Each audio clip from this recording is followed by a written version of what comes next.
علوم دیوبند کے تنظیم و ترقی کے ناظم جناب مولانا محمد راشد صاحب، انہوں نے وفات کے بعد خواب دیکھا کہ حضرت والا اہتمام میں تشریف فرمائیں اور سر پر نہایت نورانی تاج رکھا ہوا ہے۔ مولانا راشد صاحب فرماتے ہیں کہ خواب میں مجھے پوچھنے کی ہمت نہیں ہو رہی تھی، لیکن بار بار میں تاج کو دیکھ رہا تھا۔ تو کچھ دیر کے بعد آپ نے فرمایا کہ یہ 2 تاج بھیجے گئے ہیں،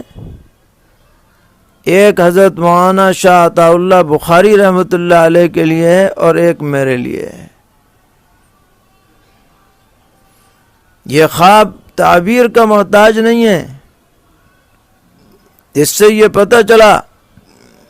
کہ جس طرح حضرت امیر شریعت مولانا شاہ عطا اللہ بخاری رحمۃ اللہ علیہ کی ختم نبوت کے سلسلے میں قربانیاں اللہ تعالیٰ نے قبول فرمائیں، اسی طرح حضرت والد ماجد امیر الہند نور اللہ مرقدہ کی یہ محنت بھی عند اللہ قبول ہے، اور آپ کو اس بنیاد پر بھی عزت و تکریم سے نوازا جائے گا، اور نوازا گیا ہے۔